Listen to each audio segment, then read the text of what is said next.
नमस्कार बच्चों, कैसे हैं आप लोग। सॉरी थोड़ी देरी हो गई, बट कोई बात नहीं है। अपने वही 50 क्वेश्चन फिर से वैसे ही जैसी कल अपनी क्लास रही, एकदम बढ़िया तरीके से हम कवर करने वाले हैं 50 क्वेश्चन को। सभी का बहुत बहुत स्वागत है। पहले तो आप लोग क्लास को शेयर कर देंगे अपने अपने सभी दोस्तों को जो अभी तक इस सेशन में नहीं जुड़ पाए हैं। आप सभी से रिक्वेस्ट है कि जरूर क्लास को शेयर कीजिएगा और रिवीजन भी करना है। ऐसा ना हो कि सिर्फ आप पढ़ते ही जा रहे हो और रिवीजन ना कर रहे हो, तो प्लीज आप सभी रिवीजन भी करिएगा, ठीक है। चलिए, तो बिना देरी के बढ़ते हैं अपने क्वेश्चंस की तरफ। क्या आप लोग तैयार हैं 50 क्वेश्चंस अटेम्प्ट करने के लिए? तो आप सभी से यही मैं कहूंगी कि जो 50 क्वेश्चन जब आप अटेम्प्ट कर रहे हैं तो उन क्वेश्चंस को आप रिवाइज जरूर करेंगे, अपना स्कोर जरूर चेक करेंगे कि कितने क्वेश्चन आपने सही किए हैं, ठीक है। चलिए, हाँ बिल्कुल, मैं माफी चाहूंगी कि आप लोग जो हैं वेट कर रहे थे और क्लास थोड़ी देरी से शुरू हुई है, ठीक है। चलिए, तो आते हैं बिना देरी के पहले प्रश्न की तरफ। क्लास की टाइमिंग कुछ इस तरीके से है कि सुबह 10 बजे रीजनिंग की क्लास हो रही है, ठीक है। फिर उसके बाद 11 बजे हिंदी है। इंग्लिश की क्लास 12 बजे होती है। कृषि का अगर आपने सब्जेक्ट चुना है तो वो क्लास आपकी 2 बजे है। साइंस भी आपकी 2 बजे है, तो आप देख लीजिएगा आपने कौन सा सब्जेक्ट चुना है।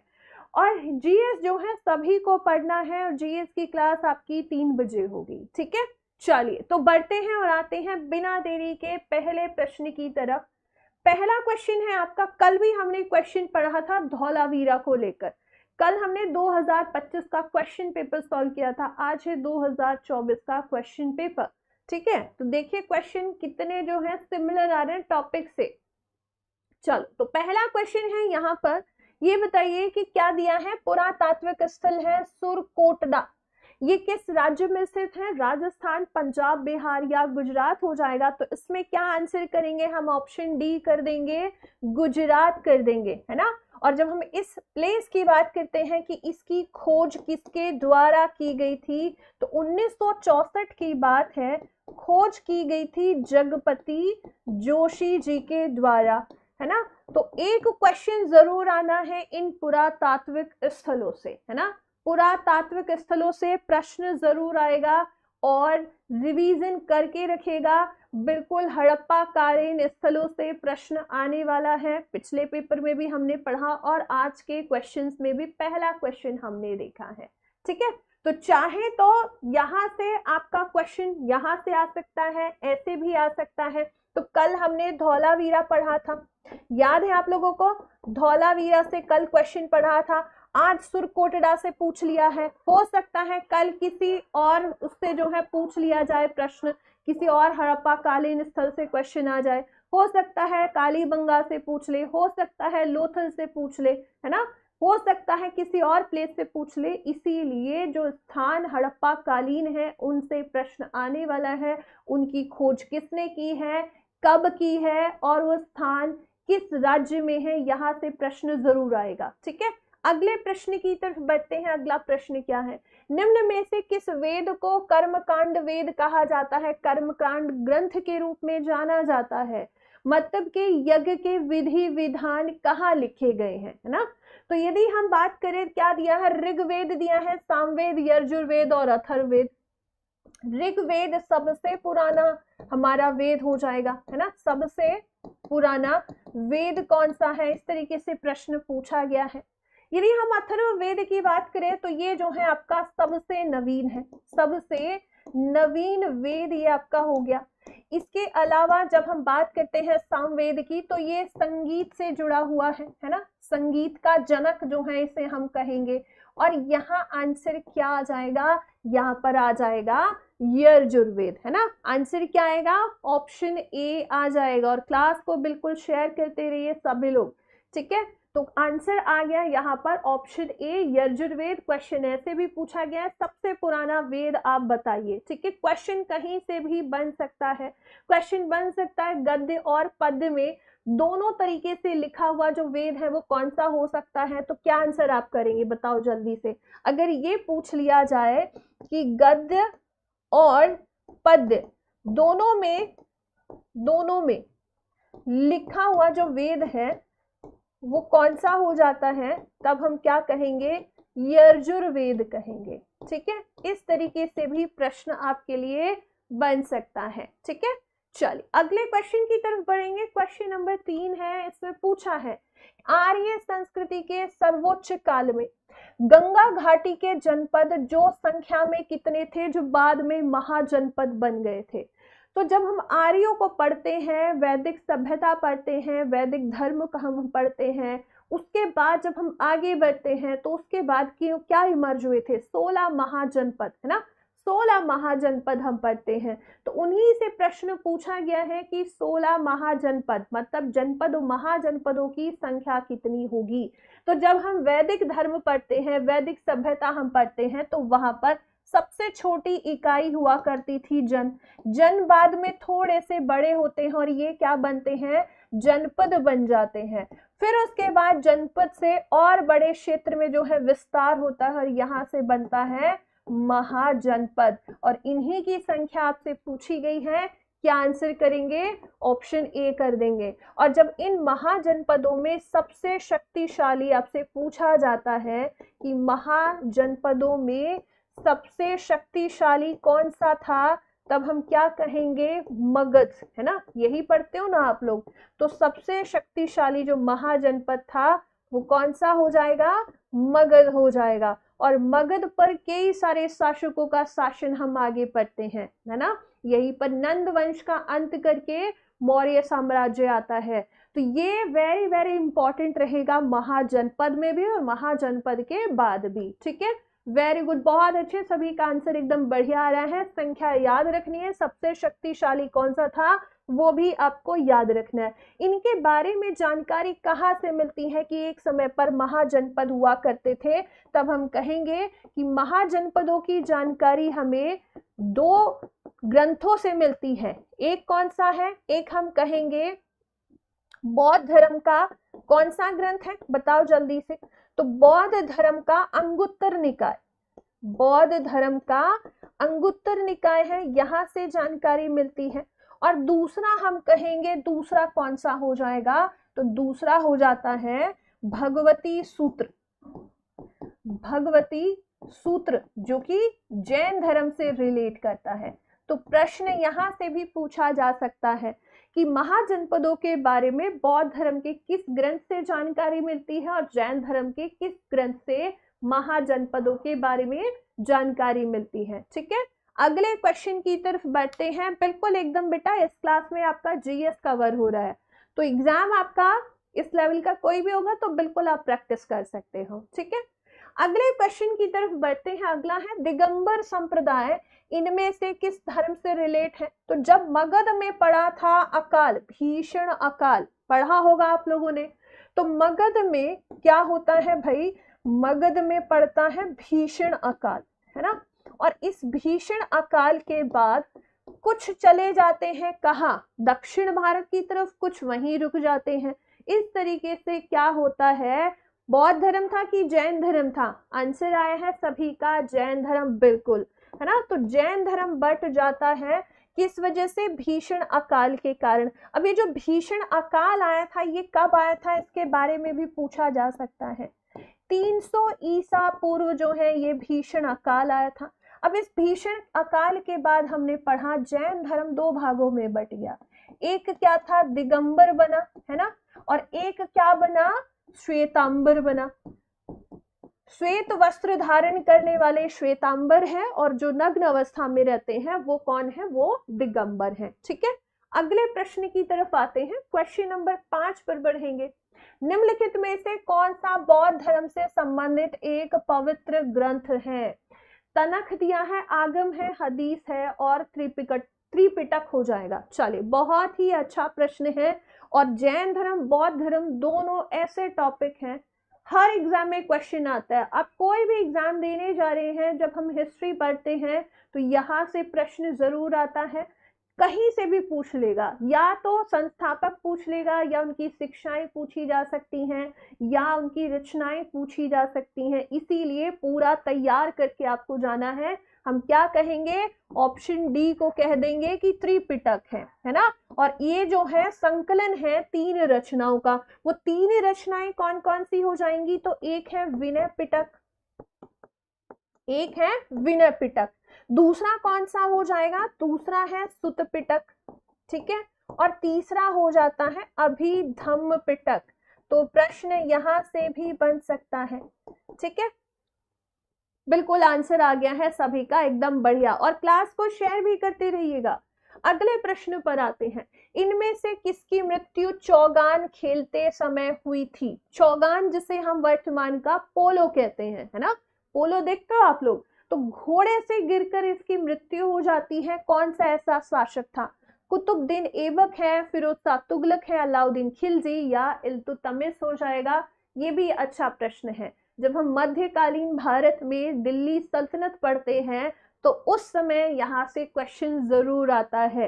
तो क्या आंसर करोगे भाई, ऑप्शन ए कर दोगे, ऐबक। ये किसका दास था, बताओ, देखते हैं कौन बताएगा कि ये किसका दास था। क्या ये मोहम्मद गोरी का दास था, है ना, मोहम्मद गोरी का दास था कुतुबुद्दीन ऐबक।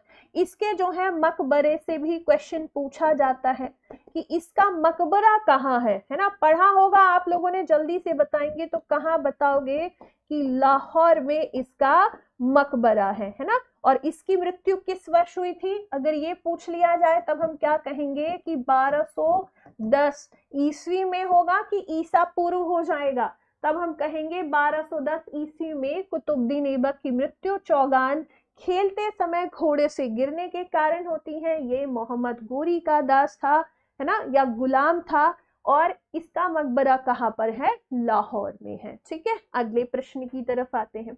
अगला प्रश्न है इब्राहिम लोदी। अगर आपको याद है कल की क्लास में भी क्वेश्चन पूछा गया था कि बाबर ने किसे हराया था, प्रथम युद्ध जो था पानीपत का, वहां से भी वैसे क्वेश्चन पूछा गया था।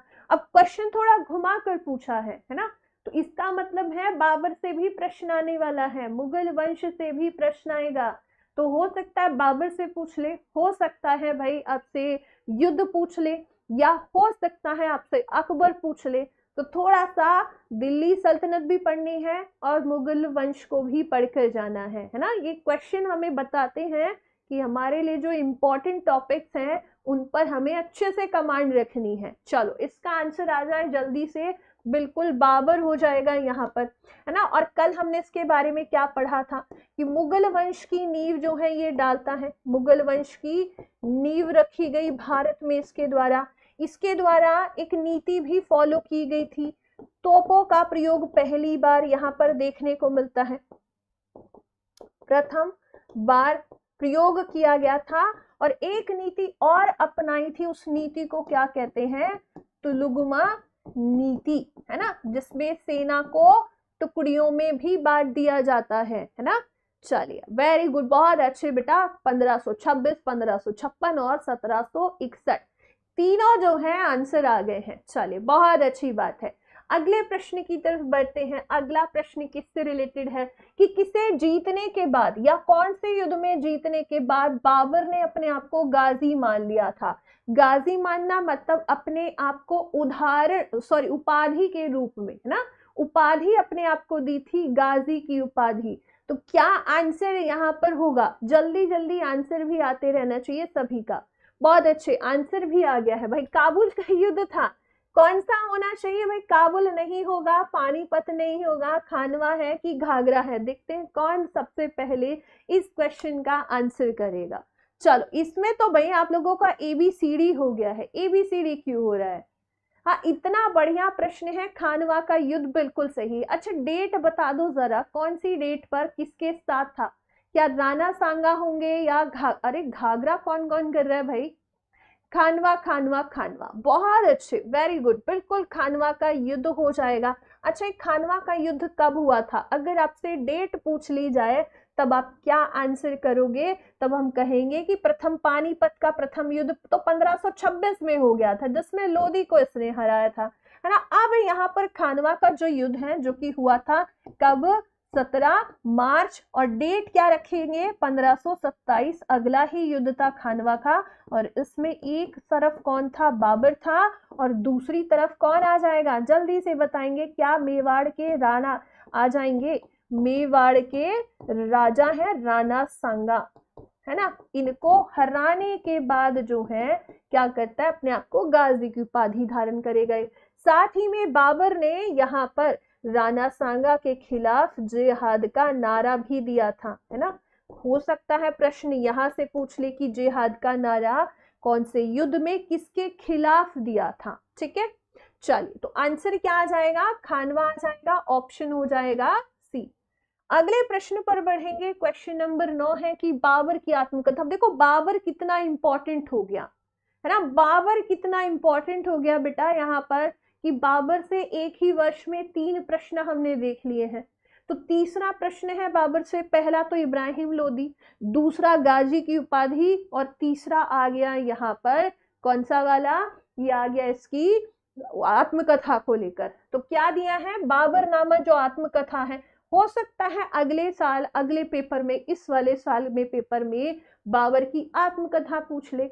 आंसर आ गया है यहाँ पर तुर्की, तुर्की, तुर्की। बिल्कुल क्या आंसर करोगे, एकदम सही है सभी का कि तुर्की हो जाएगा, है ना। कौन सी भाषा में थी ये, इनकी दरबारी भाषा भी थी तुर्की, है ना। तो क्वेश्चन कहीं से भी पूछा जा सकता है, तुलुगमा युद्ध प्रणाली से प्रश्न आ सकता है। अब इसको एक और नाम से भी जाना जाता है क्या, अगर मैं कहूं क्या इसी बुक को तुजुक ए बाबरी भी कहा जाता है क्या, तुजुक ए बाबरी, ये क्या था, ये मूल शीर्षक था, है ना। बाबर नामा का ये मूल शीर्षक था तुजुक ए बाबरी। हो सकता है ऐसे प्रश्न पूछ ले, हो सकता है यहां से भी प्रश्न पूछ लिया जाए, ठीक है।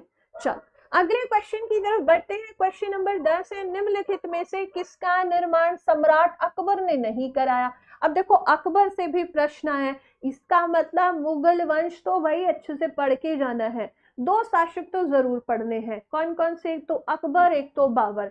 जिसने नींव डाली वहां से प्रश्न आता है, संस्थापक से प्रश्न आता है, और जो वेरी वेरी इंपॉर्टेंट होता है, जिसने सबसे ज्यादा काम किए हो अपने शासनकाल में, वहां से भी प्रश्न आते हैं, ठीक है। तो क्या आंसर आ जाएगा इसमें, आगरा का किला, फतेहपुर सीकरी, दिल्ली की जामा मस्जिद, बुलंद दरवाजा। अब ये देखो भाई, आगरा का किला और फतेहपुर सीकरी, ये दोनों तो कहाँ है, आगरा में है ना। कई बार प्रश्न आ जाता है कि ये दोनों कहाँ पर है, हम क्या कहेंगे, आगरा में है। क्या ये अकबर के द्वारा बनाए गए हैं, बिल्कुल बनवाए गए हैं। जब हम बुलंद दरवाजा को पढ़ते हैं तो ये हमें पता है ये कहाँ है, ये भी अकबर के द्वारा बनाया गया है, और ये कहाँ है, फतेहपुर सीकरी में है ना।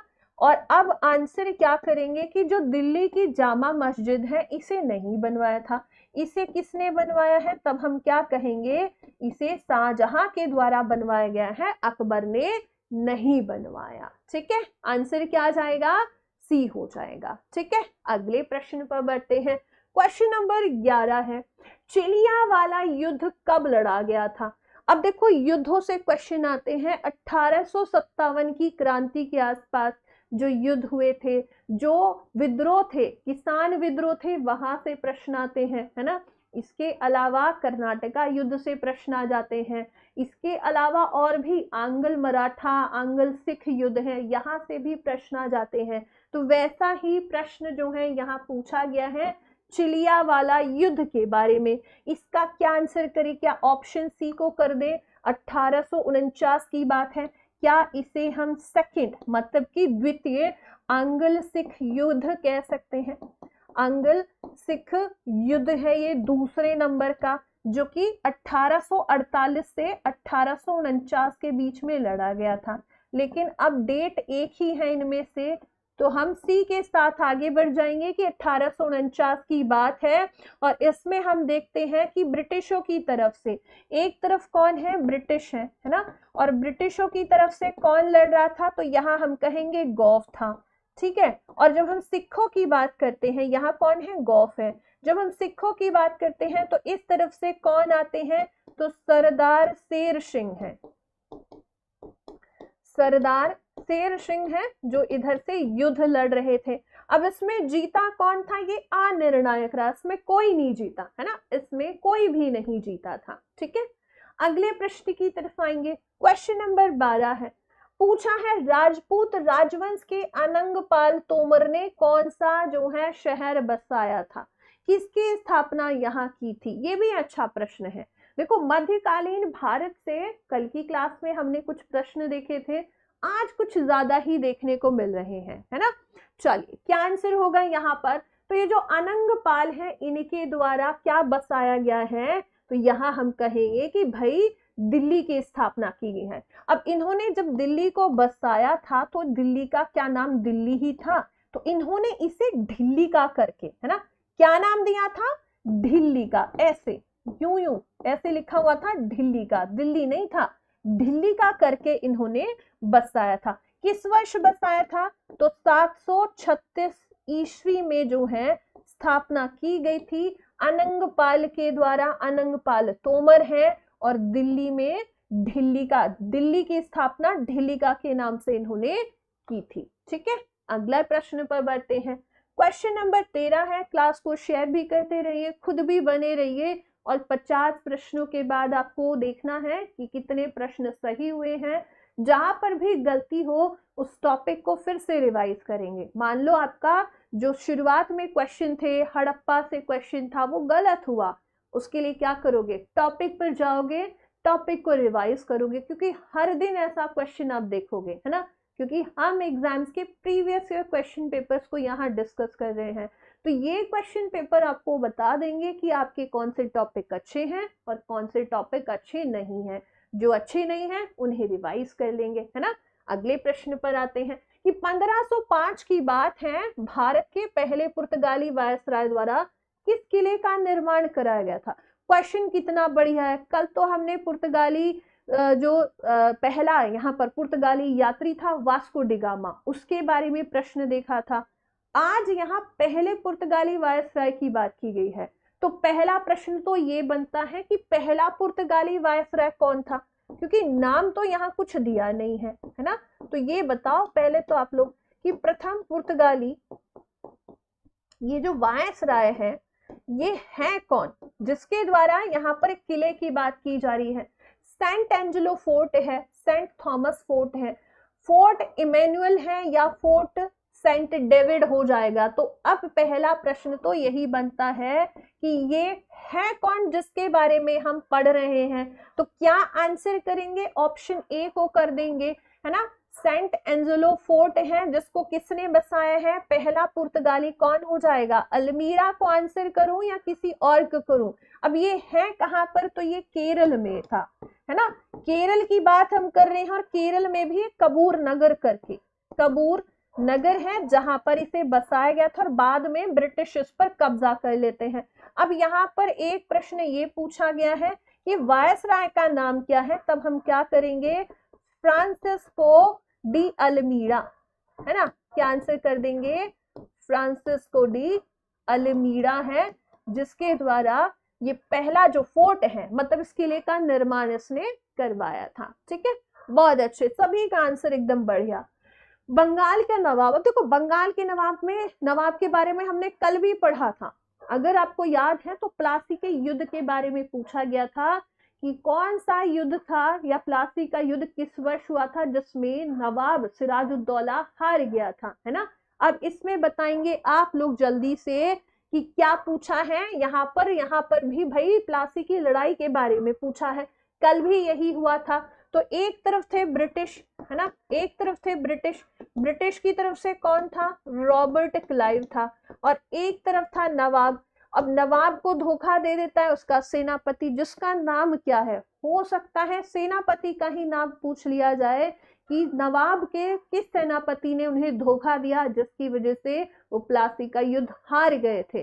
तो जल्दी से आप लोग मुझे जो नवाब है भाई इनका, सिराज का जो नवाब है उनका नाम बताओ भाई, कौन है वो, सॉरी नवाब नहीं सेनापति, कौन है भाई सेनापति जो धोखा दे देता है। तो क्या आंसर होगा, प्लासी का युद्ध 1757। तो क्या आंसर कर दिया जाए, मीर जाफर, बिल्कुल भाई मीर जाफर धोखा दे देता है खुद नवाब बनने के चक्कर में, है ना। तो बाद में ये बनता है नवाब, आंसर क्या हो जाएगा, ऑप्शन ए हो जाएगा। अब देखो कितना इंपॉर्टेंट चैप्टर है ना, कितना इंपॉर्टेंट है प्लासी का युद्ध कि प्रश्न हमने 2 दिन के सेशन में 2 क्वेश्चन यहां से देखे हैं। ठीक है, अगले प्रश्न की तरफ आएंगे।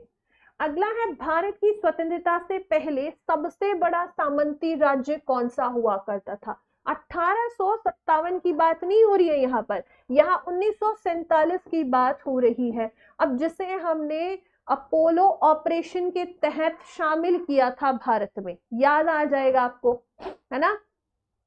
त्रावणकोर है, मैसूर है, हैदराबाद है कि ग्वालियर है?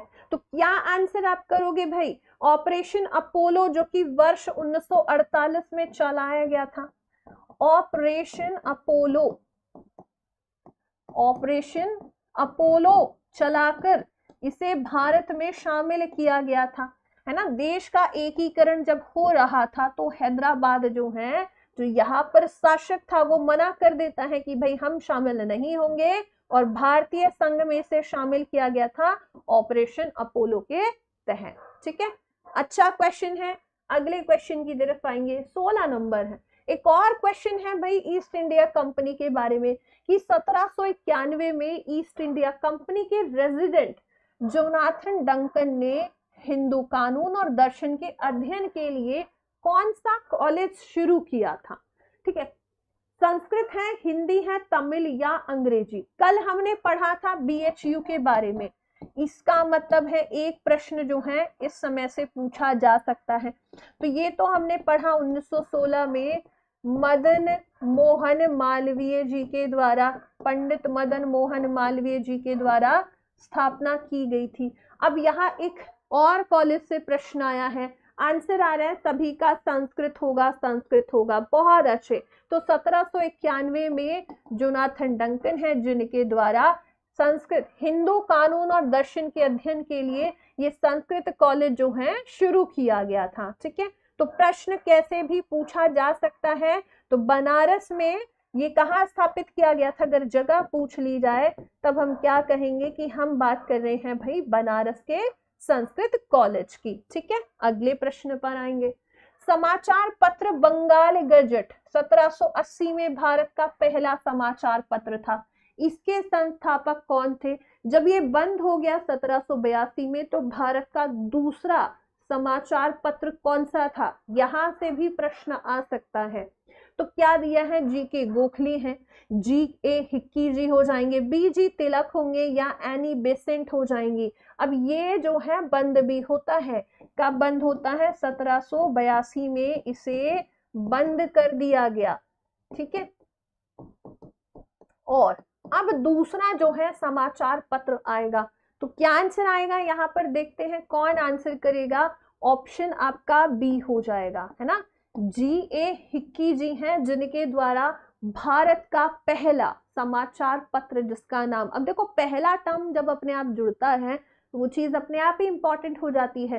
पहला अवार्ड हो, पहली बार कोई पुरस्कार मिला हो, पहली बार कोई समाचार पत्र शुरू हुआ हो, या कोई और पहले पद की बात हो रही हो, कुछ भी हो, पहले से प्रश्न आता ही है ना? तो आंसर क्या आ जाएगा यहाँ पर? आपका आंसर बनेगा GA हिक्की। अच्छा, मैंने यहाँ पर कहा कि भाई दूसरा जो इसके बाद ये बंद हो गया, तो दूसरा समाचार जो पत्र था, भारत का दूसरा समाचार पत्र, ये शुरू किया जाता है, किस नाम से शुरू हुआ था? तब हम कहेंगे इंडिया गजट, है ना? क्या नाम था? इंडिया गजट के नाम से दूसरा समाचार पत्र, इसको बंद होने के बाद शुरू किया गया था। ठीक है, चलिए अगले प्रश्न पर बढ़ेंगे। क्वेश्चन नंबर 18, बंगाल की सेना के द्वारा क्या किया गया था? सैनिकों ने, बंगाल की सेना के सैनिकों ने 10 मई 1857 को मेरठ में विद्रोह कर दिया था। उस समय मुगल सम्राट कौन है? 1857 की क्रांति ऐसा टॉपिक है कि कभी भी कोई भी एग्जाम की तैयारी आप करोगे तो पढ़कर जरूर जाना। एक तो मॉडर्न इंडिया में 1857 की क्रांति, और दूसरा वेरी वेरी इंपॉर्टेंट है गांधी जी, है ना? तो इनसे प्रश्न तो आने ही है, चाहे आपके एग्जाम में 4 प्रश्न पूछे जाने हो, बट मॉडर्न इंडिया में इन 2 टॉपिक को जरूर पढ़ के जाना है ना? चलो इसका आंसर आ जाए जल्दी से, तो क्या आंसर होगा? बिल्कुल यहाँ पर बहादुर शाह जफर, है ना? तो ये तो एकदम बिल्कुल ऐसा टॉपिक है कि बेटा एकदम प्रिपेयर करके ही जाना है, तो क्वेश्चन कहीं से भी आ सकता है ना? तो यहाँ यदि हम बात करें, बात हो रही है जब पहली स्वतंत्रता प्राप्ति 1857 की जब शुरुआत हो रही थी, 1857 की क्रांति की, तो इस क्रांति से प्रश्न तो आता ही है। और यहाँ पर बात हो रही है कि उस समय दिल्ली में नेतृत्व किसने किया था, है ना। तो यहाँ से जो है हम बिल्कुल पढ़ा जाता है मुगल सम्राट कौन है, यही अंतिम है। बाद में ये पेंशनर बन जाएंगे क्योंकि इस क्रांति, इस विद्रोह को दबा दिया जाता है। क्लास आपकी बेटा 3 बजे से शुरू होती है और डेली हम 50 क्वेश्चन करने वाले हैं। मोपला विद्रोह वेरी वेरी इंपॉर्टेंट है, एक सैनिक विद्रोह है। अब 1857 की क्रांति जितना जरूरी है उतने ही जरूरी है किसान आंदोलन भी। एक ना एक किसान आंदोलन भी आ ही जाता है ना। चलो इसका आंसर कर दो जल्दी से। और मोपला ये है कहां पर, यहां से भी प्रश्न पूछा जा सकता है।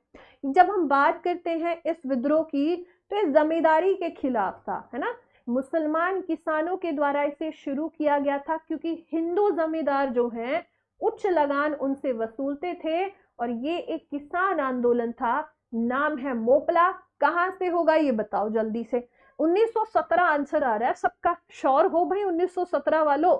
अगर मैं कहूं इसमें सी होना चाहिए कि 1900 कौन सा वाला, 1921 से 1922 होना चाहिए, तो क्या ये गलत है? सी एकदम सही है। अच्छा, स्थान की जब हम बात करते हैं तब हम कहेंगे कि जो केरल वाला जो मालाबार तट है, केरल में है मालाबार तट या कहीं और है ये बताओ। ये जो मालाबार तट है ये कहाँ पड़ेगा भाई, केरल वाला है ना। तो ये जमींदारी के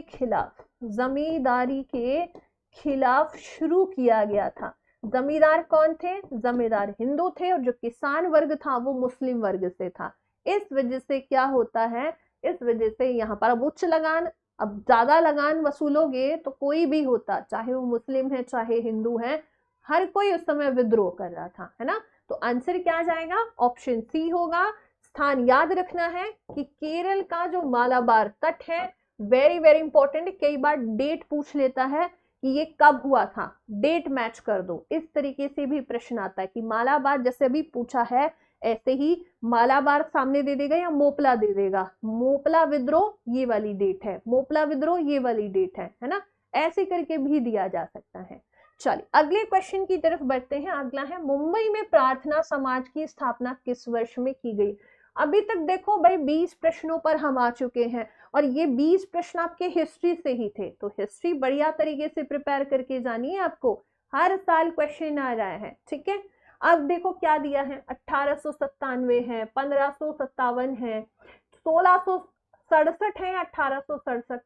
अब हम पढ़ रहे हैं यहाँ पर आधुनिक भारत के बारे में, तो बढ़िया प्रश्न है, इसका आंसर आ जाए जल्दी से भाई। प्रार्थना समाज की जब हम बात करते हैं तो क्या डेट में आंसर करूं, क्या 1867 कर दूं। और बात हो रही है भाई महाराष्ट्र की, और महाराष्ट्र में भी किनका नाम पहले आएगा, किनके द्वारा, तो हमने पढ़ा यहाँ पर इसके बारे में कि केशव चंद्र सेन जी की प्रेरणा से, है ना। केशव चंद्र सेन है, इनकी प्रेरणा किन्हें मिली भाई, प्रेरणा तो प्रेरणा दी गई थी, नाम है इनका आत्माराम पांडुरंग जी, है ना। आत्माराम पांडुरंग जी हैं, इनके द्वारा इसने स्थापना की थी, सॉरी इन्होंने स्थापना की थी, पांडुरंग जी ने। प्रेरणा किन से मिली, केशव चंद्र सेन जी से, ठीक है। यहाँ पर हम पढ़ेंगे किन के बारे में, गोविंद रानाडे जी हैं, और भी लोग जुड़े होंगे। तो क्या आंसर किया जाए, ये डेट है, ये तो होगा ही नहीं, तो बहुत पुरानी डेट है, तो हम आंसर क्या कर देंगे भाई, ऑप्शन डी को कर देंगे। 1867 की बात है, महाराष्ट्र राज्य हो जाता है, प्रार्थना समाज मुंबई में स्थापना की गई थी आत्माराम पांडुरंग जी के द्वारा, ठीक है। अगले प्रश्न की तरफ आते हैं।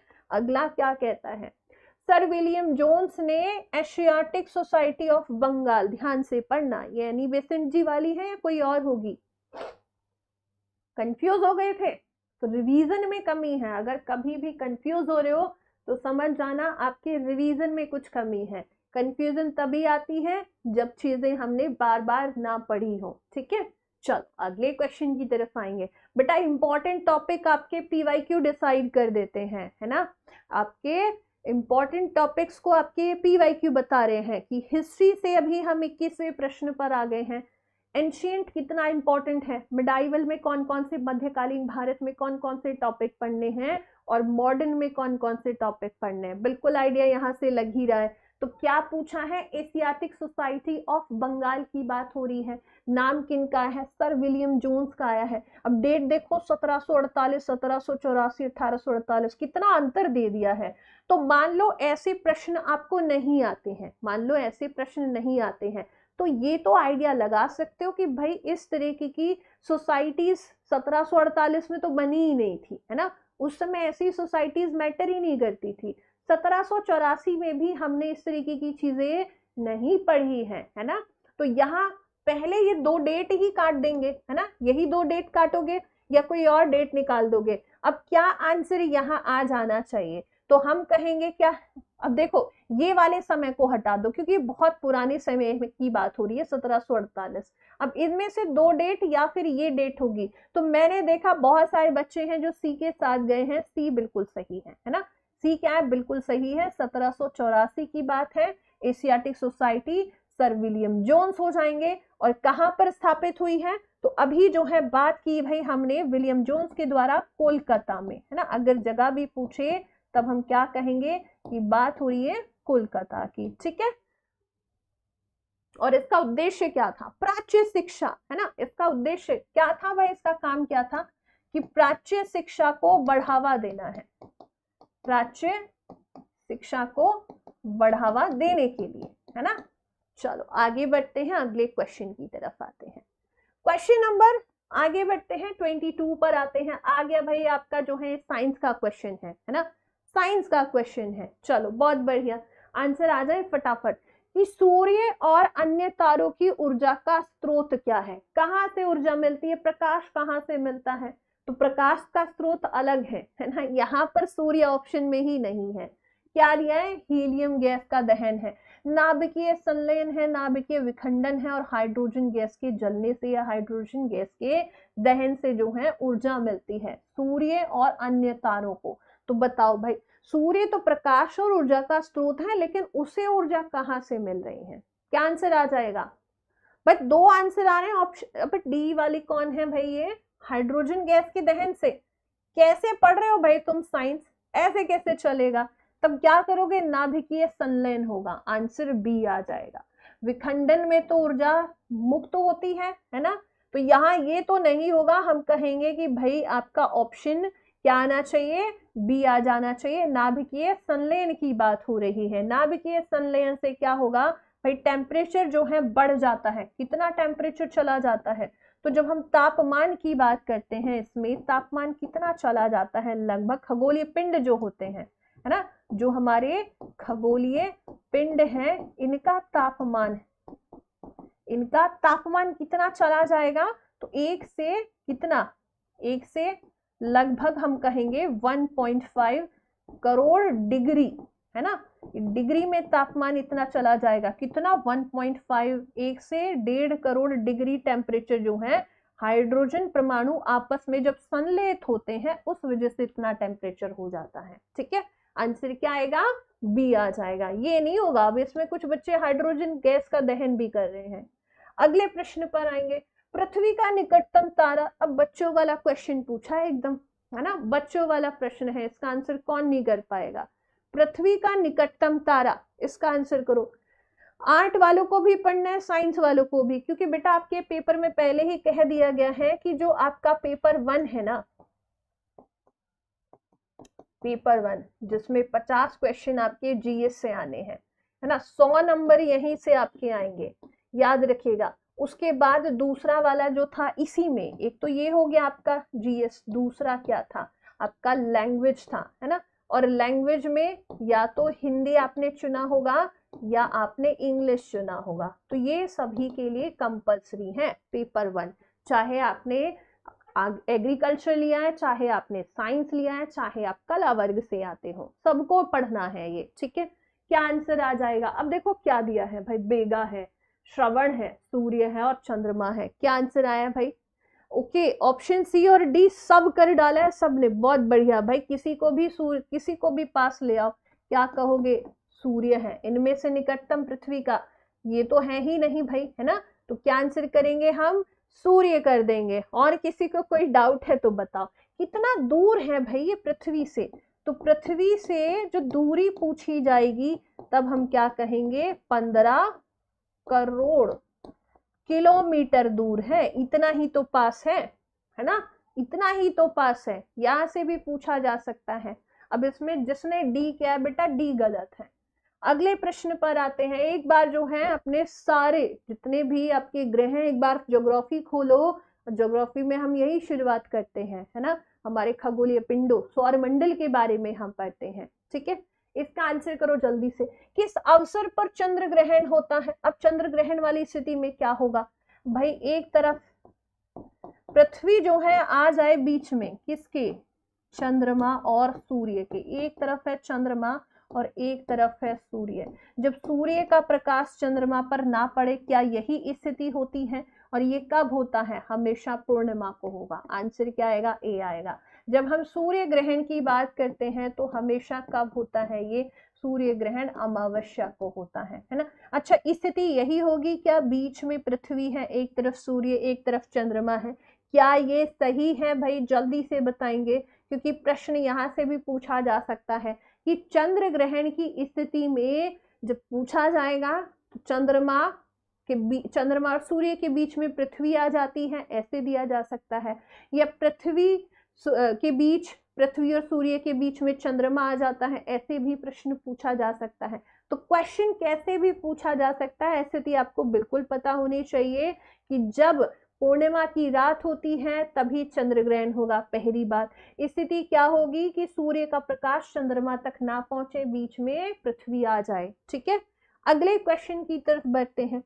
अगला प्रश्न क्या कहता है? निम्नलिखित में से किस देशांतर को अंतरराष्ट्रीय तिथि रेखा माना जाता है? अब देखो, पृथ्वी की यदि हम बात करें, जो ऐसे खींची गई रेखाएं हैं, है ना, इन्हें क्या कहा जाता है? ये बताओ जल्दी से। अगर ये आपसे पूछ लिया जाए कि भाई ये बताइए, ये जो ऐसे लेटी हुई रेखाएं हैं, इन्हें क्या कहा जाता है? तो इन्हें हम क्या कहेंगे? इन्हें अक्षांश कहेंगे क्या?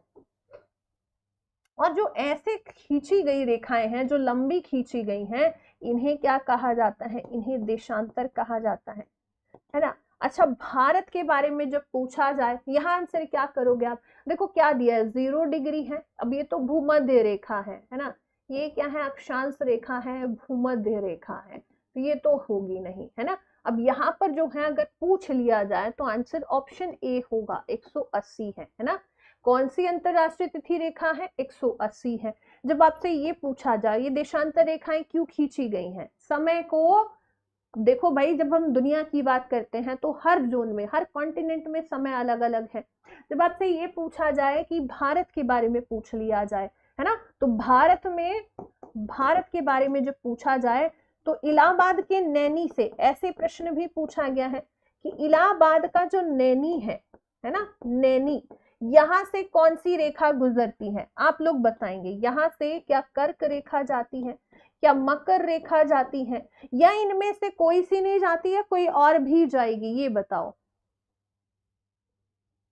समय को निर्धारित करने के लिए बिल्कुल सही है। अब मान लो यहां पर ऑप्शन में दिया जाए आपको, कर्क रेखा जा रही है, मकर रेखा, इनमें से कोई नहीं, एक ऑप्शन ये आ गया, है ना। और लंदन के ग्रीनविच से खींची गई है। और हर 4 मिनट पर जब आपसे पूछ लिया जाए कि भाई जब हम आगे बढ़ते हैं किस तरफ जाएंगे, 180 देशांतर जो है, ये जो आपकी डिग्री रेखा है 180 डिग्री, ये तो अंतरराष्ट्रीय तिथि रेखा है। ठीक है, पहली बात। जब आपसे पूछा जाएगा कि भाई हम जो है बढ़ते हैं, जब 4 मिनट आगे जाएंगे, 4 मिनट समय आगे बढ़ेगा तो कितना डिग्री, प्रति डिग्री बढ़ने पर, मान लो 1 डिग्री हम 181 डिग्री गए तो कितना समय बढ़ जाता है? 4 मिनट समय आगे बढ़ जाता है। हर डिग्री पर 4 मिनट आगे बढ़ जाता है। तो यहाँ मैंने पूछा है क्या आंसर होगा? मानक समय रेखा। अरे वाह, बहुत अच्छे, है ना। तो इनमें से कोई सी भी नहीं है। यहाँ पर हम क्या कहेंगे? मानक समय रेखा जो है ये गुजरती है।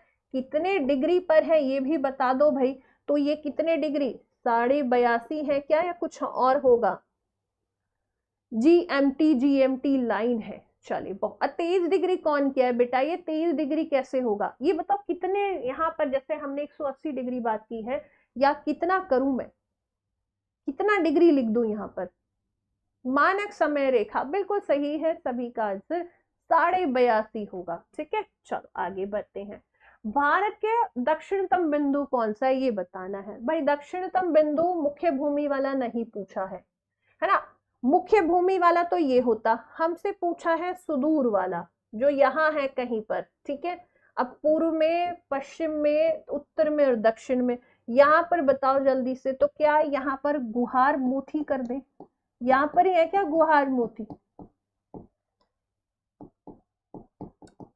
इधर क्या किया जाए? इंदिरा कॉल करूं या इंदिरा पॉइंट करूं? इंदिरा कॉल होगा कि इंदिरा पॉइंट होगा, ये आप लोग बताएंगे।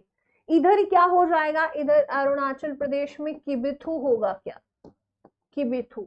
अब यहाँ पर क्या है? यहाँ है क्या कन्याकुमारी की बात हो रही है ये वाला, या कोई और होगा? जल्दी से बताएंगे। यहाँ क्या आंसर करूं मैं? यहाँ पर लिख दूं, है ना।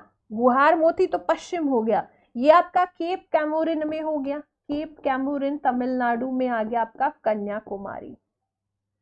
केप कैमोरिन ये हो गया, ठीक है। और यहाँ मैंने सबसे उत्तर में क्या लिख दिया है? उत्तर में लिख दिया है, ये तो कन्याकुमारी है ही। अब यहाँ यदि हम बात करें, इंदिरा कॉल यहाँ पर आ गया है, तो इंदिरा कॉल तो ऑप्शन में भी नहीं है, ये तो आपका लद्दाख में आ गया, आपका लद्दाख में आ गया।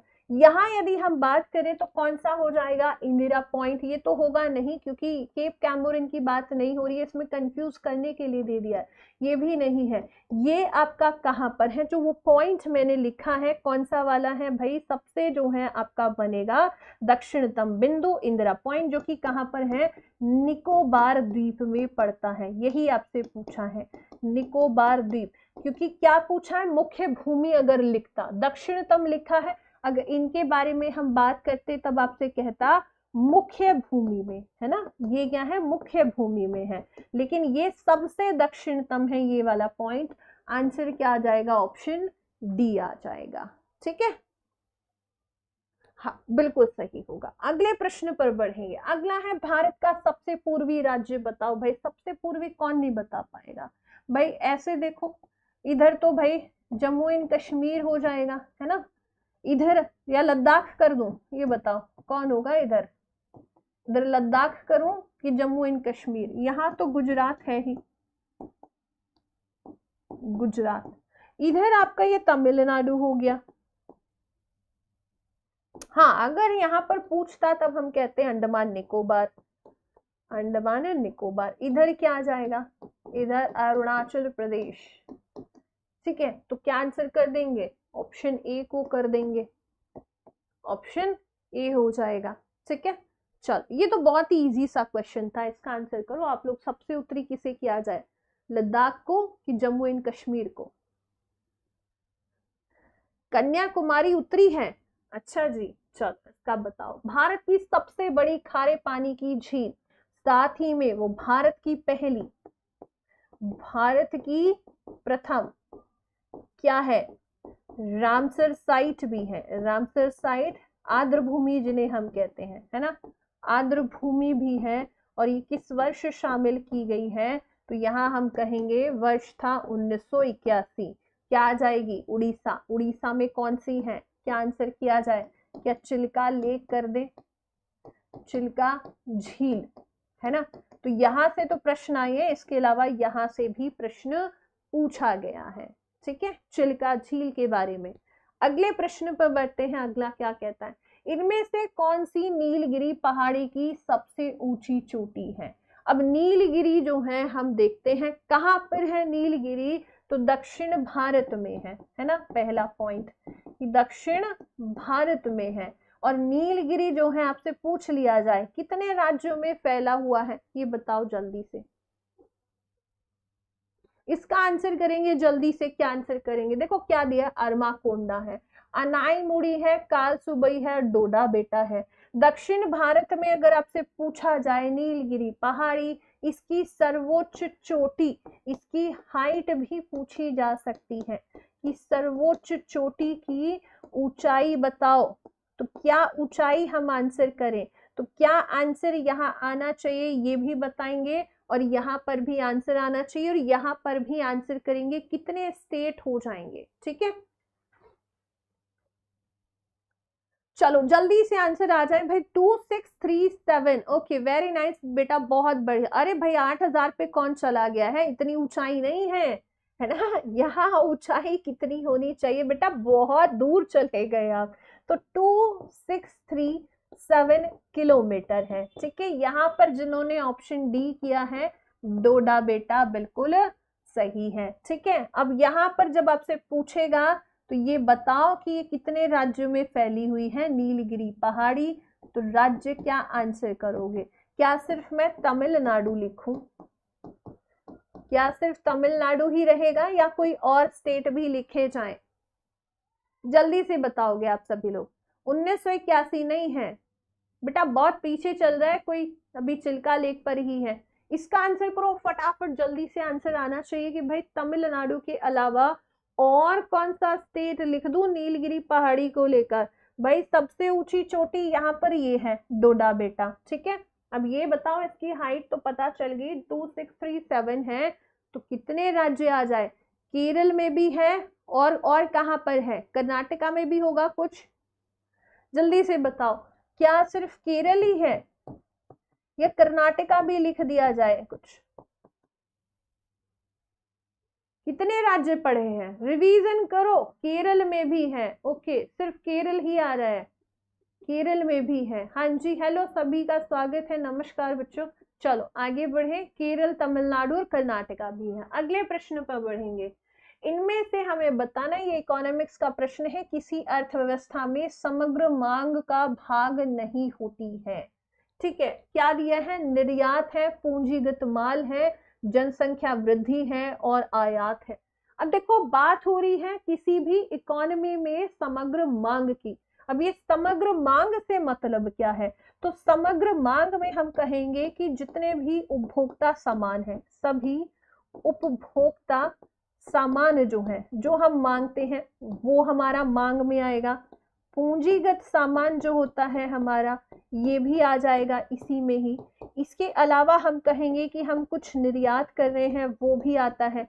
कुछ आयात हम कर रहे हैं, वो भी आएगा। और सरकारी खर्च भी इसमें आता है, लेकिन जनसंख्या वृद्धि से इसका कोई मतलब नहीं है। आंसर क्या हो जाएगा? ऑप्शन सी हो जाएगा, ठीक है। पॉपुलेशन समग्र मांग से, अर्थव्यवस्था से रिलेट ही नहीं करता है। अगले प्रश्न पर बढ़ेंगे, 31 नंबर पर आते हैं। मजा आ रहा है ना क्लास में? अच्छा लग रहा होगा। जब हमारे क्वेश्चन सही होते रहते हैं ना, तब हम बहुत खुश होते रहते हैं। जहां क्वेश्चन गलत हुआ वहां लगता है अरे गलत हो गया, है ना, मजा नहीं आ रहा है। तो बेटा अगर गलत भी हो रहा है तो टेंशन नहीं लेनी है, क्योंकि आप अपने आप को चेक कर रहे हैं कि मेरी तैयारी कैसी है अभी, ठीक है। तो अगर गलत भी हो गया तो भी 50 प्रश्न आपको अटेम्प्ट करने हैं, और उन 50 में हो सकता है एक ही क्वेश्चन गलत हुआ, आगे आपकी बढ़िया तैयारी हो, आगे बढ़िया क्वेश्चंस आपको आते हो, है ना। तो हर तरीके के क्वेश्चंस आप देख रहे हैं, इकोनॉमिक्स से भी है, करंट अफेयर का भी है, हिस्ट्री भी है, ज्योग्राफी भी है, आगे पॉलिटी भी आएगी, सब तरीके के प्रश्न है ना। चल बिल्कुल डेली ये क्लास 3 बजे हो रही है। एक और क्वेश्चन है, वह कीमत जिसमें उपभोक्ता द्वारा खरीदी गई मात्रा उत्पादकों द्वारा आपूर्ति की जाने वाली मात्रा के बराबर होती है। मांग और आपूर्ति जब बराबर हो जाए, है ना, क्या पूछा है? मांग और आपूर्ति दोनों बराबर हो गई है, तो उस स्थिति को क्या कहा जाएगा? वह कीमत क्या कहलाएगी? स्थिति नहीं, उत्पाद कीमत नहीं, अधिशेष नहीं, कुल कीमत नहीं, क्या है ये? संतुलन की स्थिति है, और इसे कहा जाएगा संतुलन कीमत, ठीक है। अगले क्वेश्चन की तरफ बढ़ेंगे। क्वेश्चन नंबर 32 पर आते हैं। विश्व पर्यावरण दिवस कल भी पढ़ा था, आज फिर से पूछ लिया है। अब एक क्वेश्चन मैं आपसे पूछूंगी, अभी 2026 का तो आया नहीं, तो 2025 का जो पर्यावरण दिवस मनाया गया था, पता चला इसकी थीम पूछ ली। पर्यावरण दिवस की थीम बता दीजिए, क्या थीम रही? तब हम क्या कहेंगे? हैशटैग बीट प्लास्टिक पॉल्यूशन, है ना, यही थी ना कि प्लास्टिक पॉल्यूशन को हमें क्या करना है? हटाना है।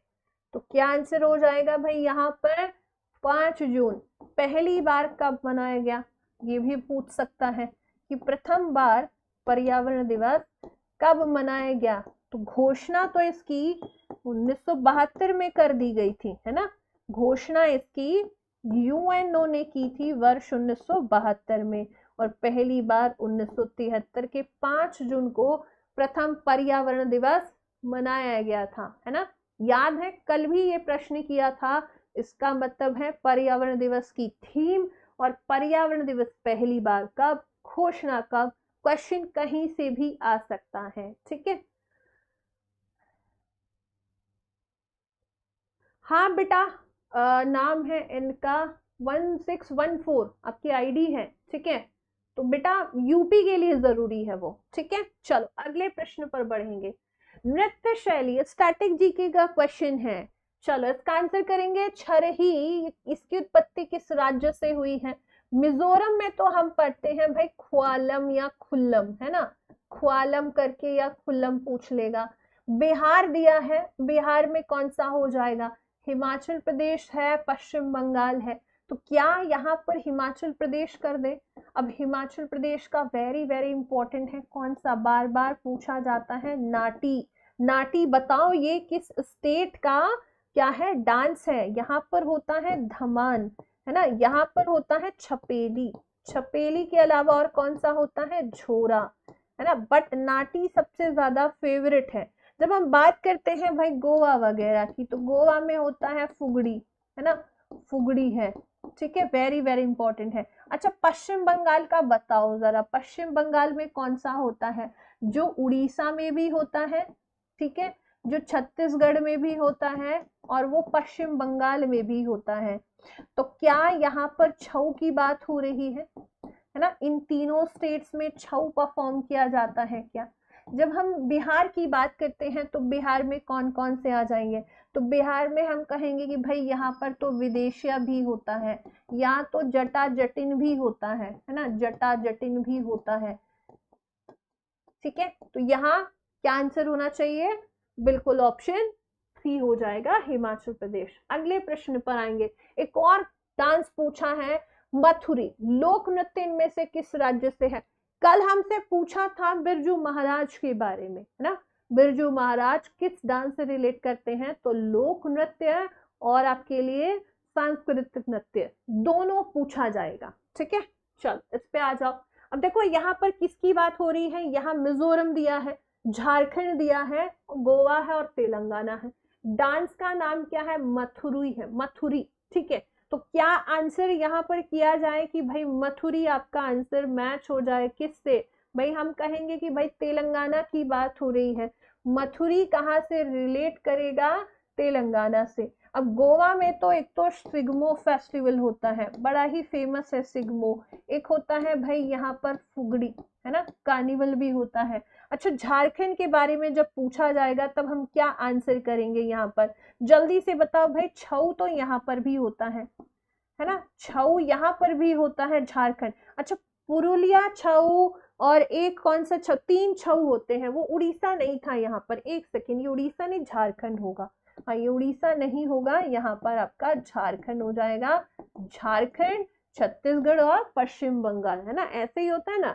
आप सभी पढ़े होंगे भाई, नवीन सर तो सभी पढ़े ही होंगे। मिजोरम में भी पढ़ा था, ख्वालम है, चैलम है ना। ख्वालम हो जाए, चैलम आपसे पूछ लिया जाए, चैलम। एक मिजो नृत्य भी होता है, मिजो। चलो मयूरभंज होता है, बहुत बढ़िया, बिल्कुल एकदम। यहाँ जो डिस्ट्रिक्ट है मयूरभंज, इसी नाम से होता है ना। आंसर आ जाएगा यहाँ पर आपका ऑप्शन बी, तेलंगाना। अगले प्रश्न पर आएंगे। भारतीय संविधान आ गया भाई, पॉलिटी का प्रश्न, बहुत ही बढ़िया क्वेश्चन है, बिल्कुल संविधान से प्रश्न आएगा। भाग पूछ सकता है, सोर्सेस पूछ सकते हैं। क्या दिया है? भारतीय संविधान में मौलिक कर्तव्य किस देश के संविधान से लिए गए? पहला प्रश्न, भाग कौन सा है? भाग आपका 4A है ना। किस अनुच्छेद में है? 51A में है। इन्हें कब शामिल किया गया है? तो 42वां संविधान संशोधन हुआ था 1976 में। एक कमिटी है, स्वर्ण सिंह कमेटी, है ना। इससे भी प्रश्न पूछा गया है कि स्वर्ण सिंह समिति की सिफारिश पर इन्हें जोड़ा गया था, लेकिन ये सिर्फ 10 जोड़े गए थे तब तो। है ना, 10 जोड़े गए हैं किसके तहत, इस संविधान संशोधन के तहत। एक 11वां जो बच्चों की एजुकेशन की बात करता है उसे 2002 के 86वें संविधान संशोधन के तहत जोड़ा गया। ठीक है, अब यहाँ क्या आंसर करेंगे, सोवियत संघ कर देंगे। आंसर क्या आ गया आपका, ऑप्शन सी आ गया। ठीक है, एक क्वेश्चन जरूर आएगा, एकदम आएगा बेटा। ठीक है, अगले प्रश्न पर आएंगे। भारतीय संविधान के अनुच्छेद 371 में निम्नलिखित में से किस राज्य के विशेष प्रावधानों का उल्लेख है। क्या जम्मू कश्मीर है, नागालैंड है, सिक्किम है कि हिमाचल प्रदेश है। अब जम्मू कश्मीर को तो हम यूटी के रूप में देखते हैं। 31 अक्टूबर 2019 से ये क्या बन चुका है, भारत का केंद्र शासित प्रदेश बन गया, है ना। क्या बन गया, केंद्र शासित प्रदेश बन गया है। और सिर्फ यही नहीं, इसके अलावा लद्दाख भी जो है अब क्या है, हमारा यूटी है। ये भी यूटी है और ये भी यूटी है, दोनों का डेट क्या है, 31 अक्टूबर हो जाएगा। ठीक है, पीडीएफ के लिए बेटा आप जो है एप्लीकेशन पर जाओ, है ना, एप्लीकेशन पर आपको शो करेगा। बाकी पिन कर दिया गया है ऊपर, अगर कोई दिक्कत है तो वहां पर आप जाकर देख सकते हैं। ठीक है, यहाँ आंसर क्या कर देंगे, तो बहुत सारे बच्चों का आंसर आया है नागालैंड, बिल्कुल सही हो जाएगा ऑप्शन बी। ठीक है, अगले प्रश्न पर आते हैं। अगला है, निम्नलिखित में से किस अनुच्छेद में यह प्रावधान किया गया है कि राष्ट्रपति के आदेश के द्वारा एक अंतरराज्यीय परिषद का गठन किया जा सकता है। बहुत ही बढ़िया प्रश्न है। अनुच्छेद 263, 261, 264 या 262 हो जाएगा। क्या आंसर यहाँ किया जाए, जब 262 की हम बात करते हैं तो इसमें क्या आ जाएगा, अंतरराज्यीय नदियों के विवाद की बात की गई है ना, कि दो राज्यों में विवाद हो जाए नदी को लेकर, नदियों के मतलब विवाद के बारे में ट्रिब्यूनल हम बना सकते हैं। ठीक है, तो नदियों के विवाद की बात इसमें की गई है कि संसद जो है इस पर कानून बना दे, संसद निर्णय देगी, है ना। कौन निर्णय देगा, संसद द्वारा होता है निर्णय। और जब हम बात करते हैं 261 की, तो इसमें क्या कहा गया है, 261 जो है ये हाई कोर्ट से रिलेट करेगा, है ना, जो अभिलेख न्यायालय के रूप, सॉरी क्या, सार्वजनिक कार्य में, और हम कहेंगे सार्वजनिक लेख में, सार्वजनिक कार्य ना कहते हुए क्या कहें, सार्वजनिक लेख कहें। इसके अलावा और क्या कहा जाए कि भाई अभिलेख है, अभिलेख, और क्या कह सकते हैं, और न्यायिक जो कार्यवाही है उनका उल्लेख किया गया है, न्यायिक कार्यवाही का उल्लेख। ठीक है, ये हो गया आपका 261 में।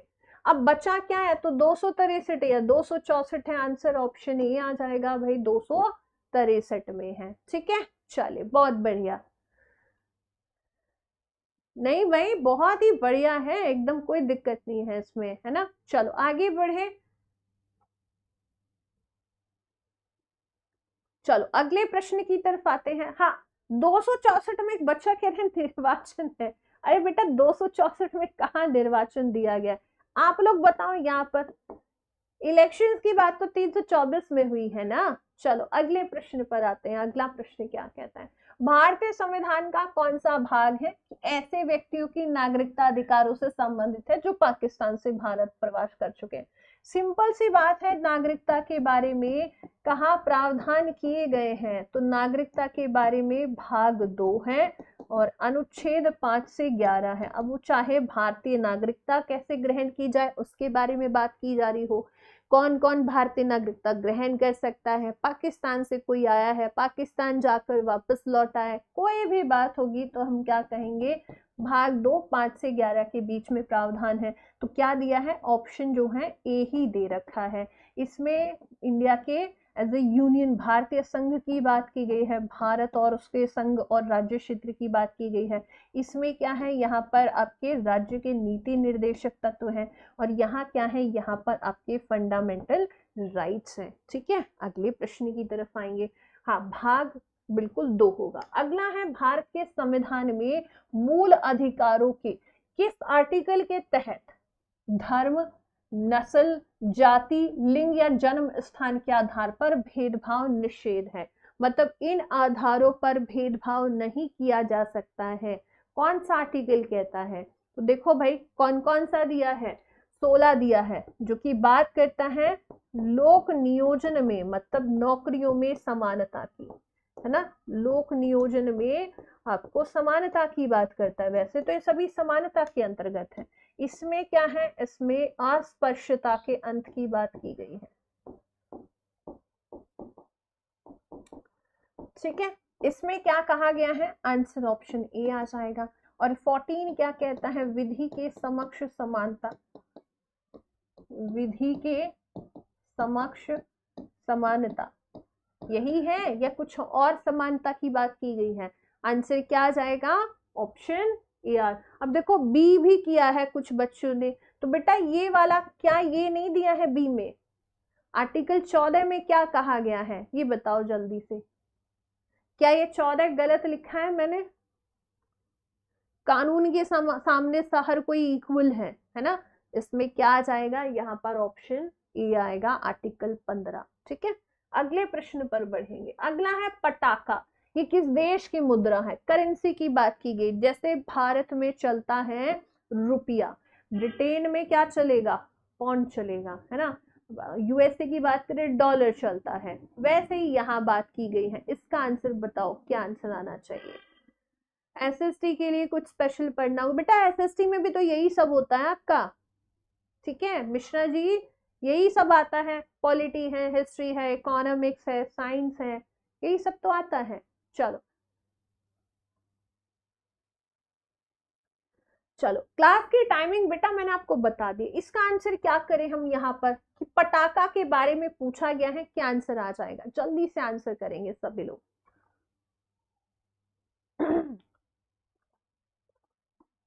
हम्म क्या आंसर आना चाहिए?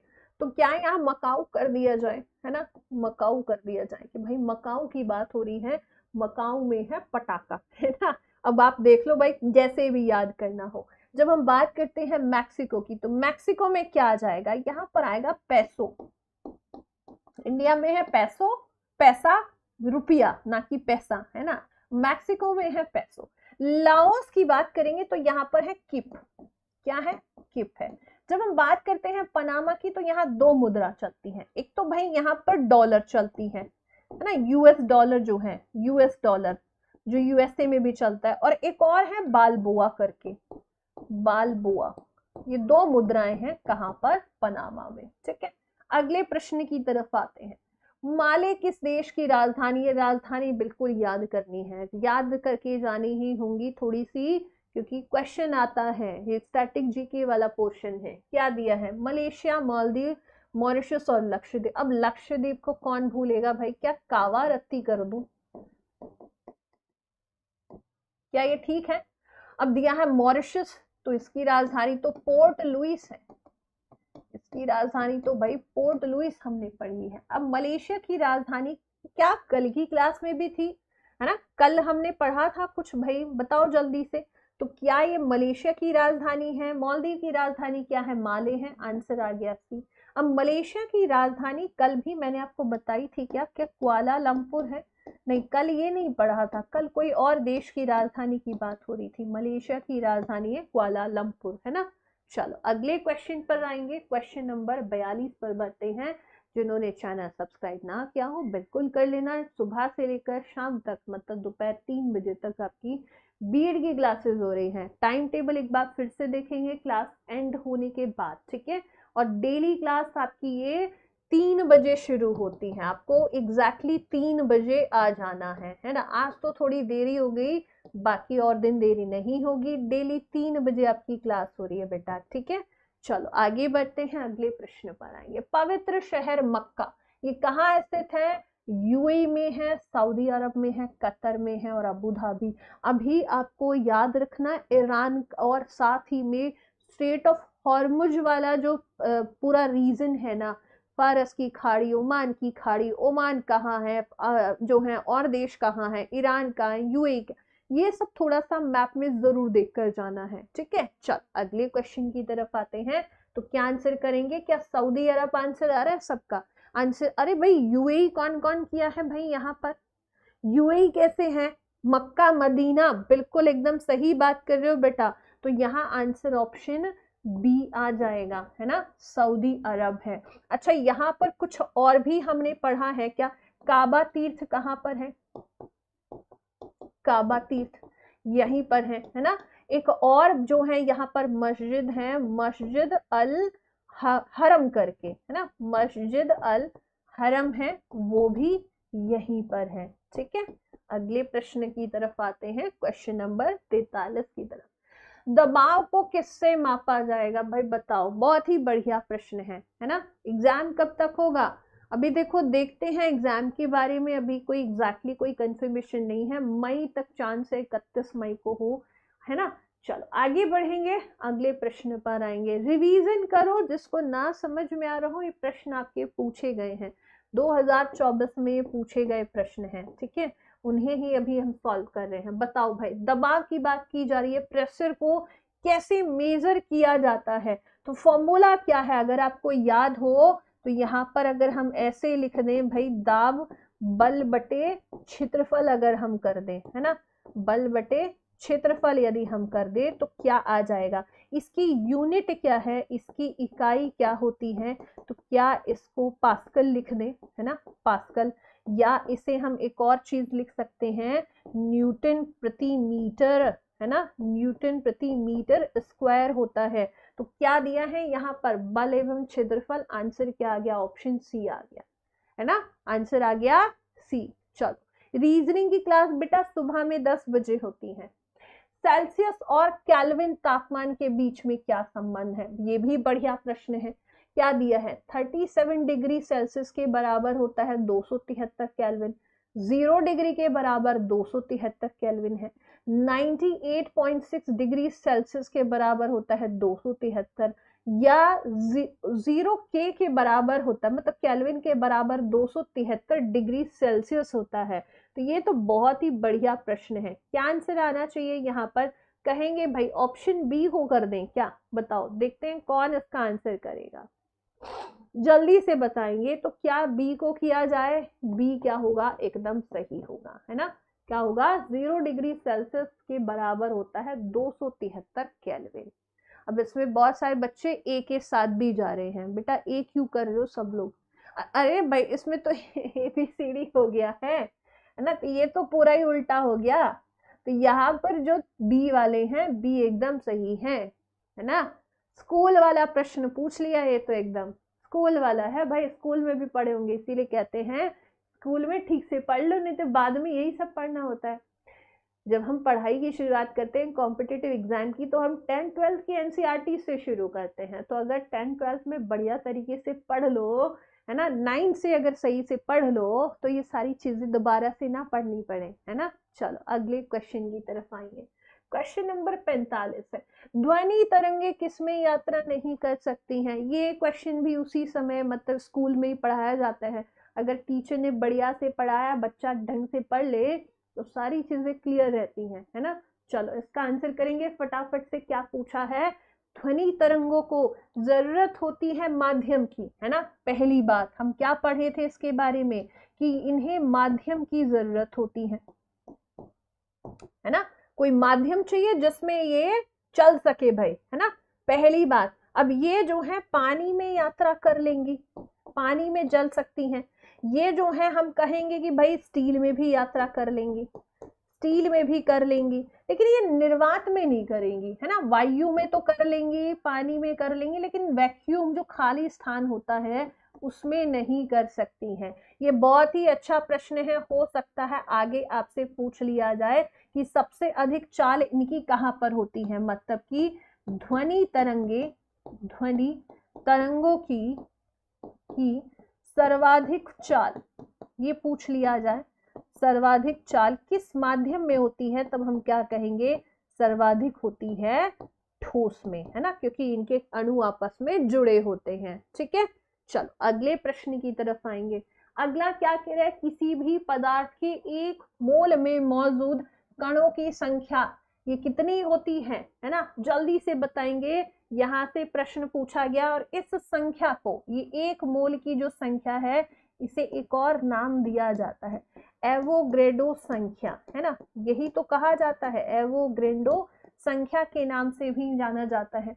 तो क्या आंसर करेंगे? ऑप्शन बी है, सी है। अब देखो इसमें ध्यान रखना, ये पॉजिटिव वाला है, ये नेगेटिव वाला है, ये नेगेटिव है और ये पॉजिटिव है, तो या तो पॉजिटिव होगा या नेगेटिव होगा। तो इसमें जो पॉजिटिव वाला है ना, 6.022 इंटू 10⁻23, यही होता है 1 मोल में मौजूद कणों की संख्या, और इसी संख्या को एक और नाम से भी जाना जाता है। ठीक है, अगले प्रश्न की तरफ आएंगे।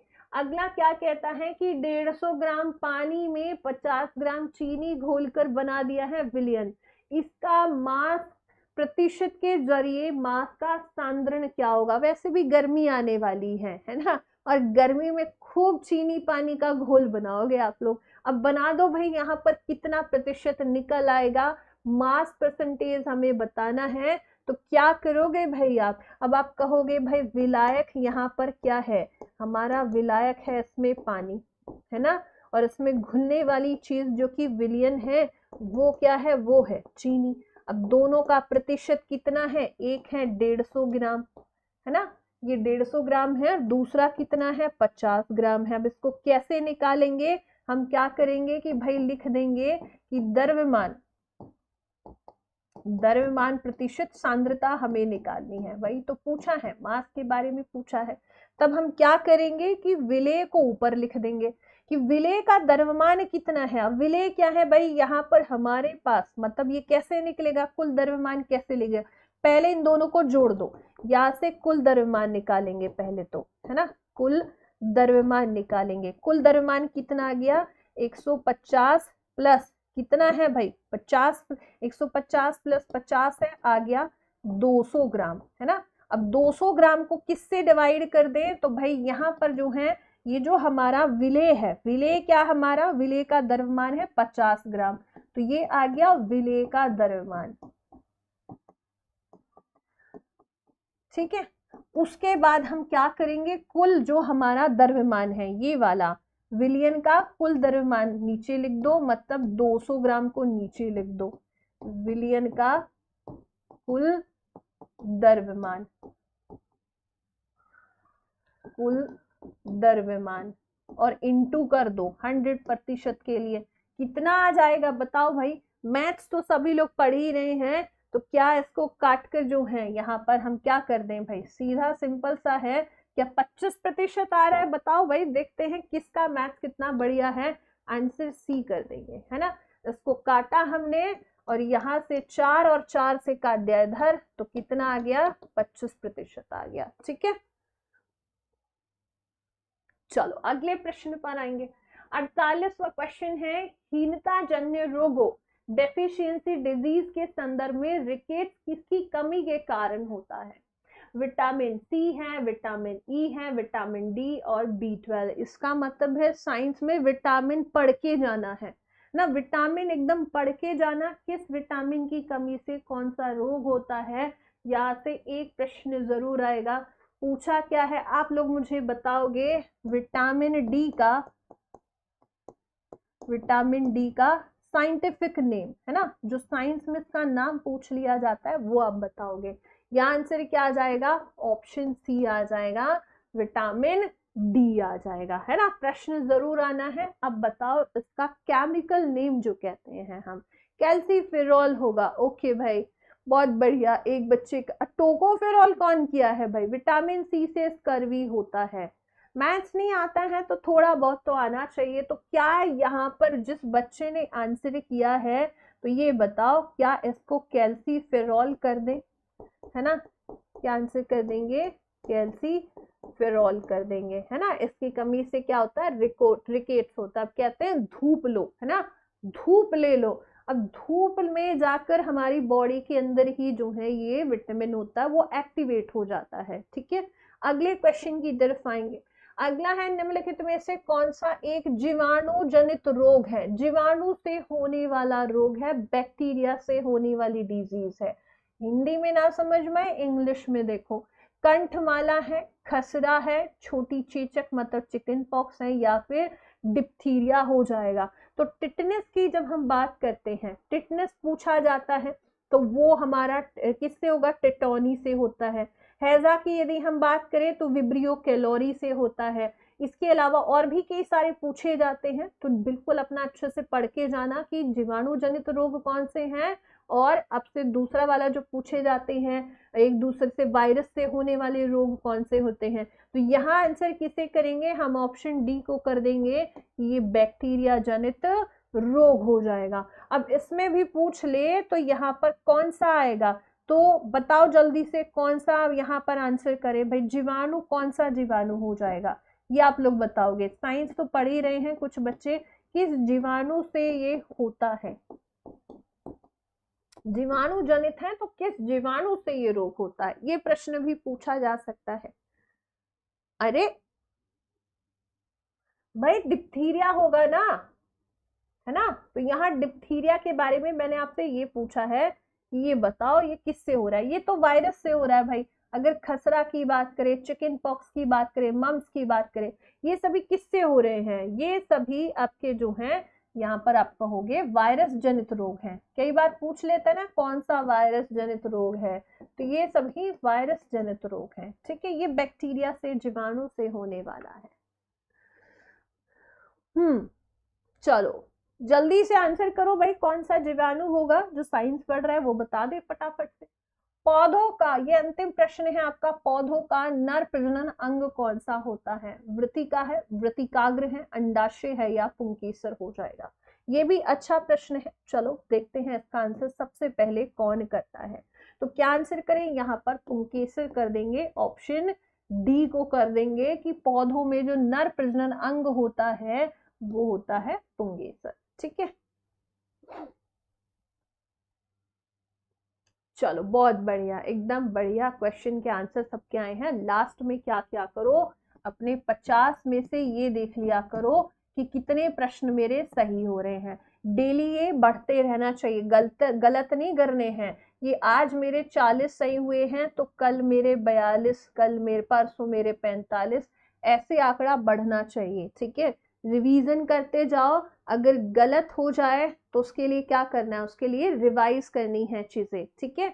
अब हम मिलेंगे कल 3 बजे। बाकी क्लासेस की टाइमिंग कुछ इस तरीके से है बेटा, सुबह 10 बजे से आपकी यूपी बीएड का जो एंट्रेंस एग्जाम है उसकी तैयारी हो रही है शुरू। 10 बजे से रीजनिंग क्लास शुरू हो जाती है, ठीक है। फिर उसके बाद जो है आपकी जो नेक्स्ट क्लास होती है वो हिंदी की 11 बजे होती है। 12 बजे इंग्लिश की क्लास है। अगर आपने हिंदी लैंग्वेज में चुना है तो हिंदी देखेंगे, और अगर इंग्लिश है आपका तो इंग्लिश पढ़ेंगे। फिर उसके बाद जो है कृषि, अगर आपका सब्जेक्ट कृषि है, एग्रीकल्चर है, 2 बजे है। अगर आपने साइंस लिया है तो साइंस आप 2 PM पर पढ़ेंगे। अगर आपने यहाँ कोई भी सब्जेक्ट ले रखा है, चाहे आपका साइंस, एग्रीकल्चर है, लैंग्वेज कोई भी हो, हिंदी हो, इंग्लिश हो, जीएस आपको पढ़नी ही होगी। तो जीएस के लिए 50 प्रश्न पूछे जाएंगे, 100 नंबर यहाँ से कवर होंगे। उसके लिए आपको मेरे साथ डेली 3 बजे जुड़ना है, ठीक है। मेरा नाम जो है, अच्छा मेरा नाम नहीं पूछ रहे हैं, अच्छा हाँ पूछा तो है एक बच्चा, मेरा नाम अदिति कसाना है और हम डेली 3 बजे मिलते हैं, ठीक है।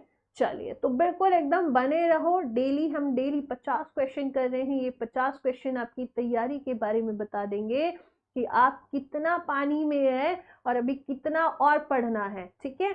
तो पढ़ते रहिए, रिवाइज करते रहिए और अपना स्कोर बढ़ाते रहिए, कॉन्फिडेंस भी बढ़ेगा।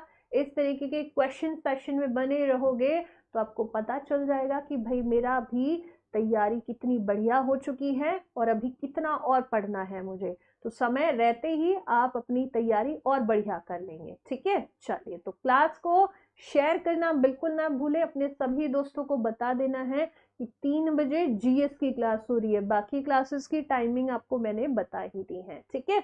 चलिए तो मिलते हैं, हम मिलेंगे कल 3 बजे इसी समय। आपकी क्लास 3 बजे शुरू हो जाएगी समय पर, ठीक है। मिलते हैं अगले सेशन में।